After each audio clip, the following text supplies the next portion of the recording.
Okay, hello and welcome back to this channel. I especially invite PG and PhD students to this channel. Please subscribe because the content here is relevant for those who are interested in scientific paper publishing or writing research papers.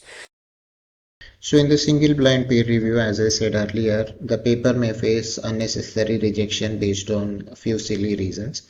So suppose reviewers do not like a particular country, or they do not like a particular university, or they do not like a particular second name.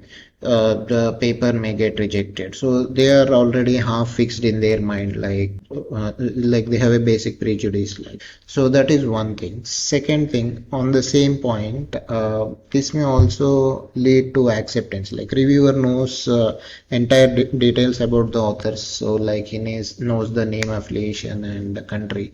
So this may also work sometimes in the favor of the author, and the reviewers may be biased towards the author's profile also. Like once they know the name of the authors who has written the paper, so some reviewers they generally go to Google Scholar or go to Scopus and check the profile of this author, how many papers this fellow has, and if in reality if that author has let us say 50 or 100 papers or 200 papers in the Scopus or in the Google Scholar, so then it acts as a plus point to the author. So even before reading the paper, the reviewer is half convinced that this paper may be having some potential worth. Okay, so these kind of things are there in the single blind peer review system. And let us say I got a paper from one of the pioneer scientists in that field, so I'm already his or her fan, and already I'm attracted, and I am admire their knowledge. So once if by chance if I get their paper, then I don't have any other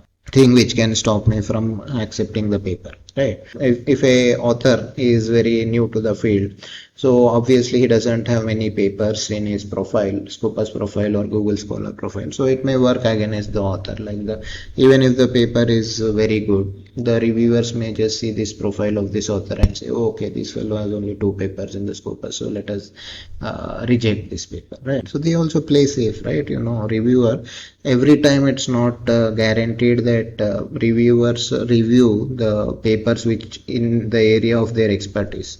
So they may also review some papers which are overall related to that field, and they know the overall basics of those field, but they are not expert in that field, but they, based on their overall knowledge and experience, they try to review the paper.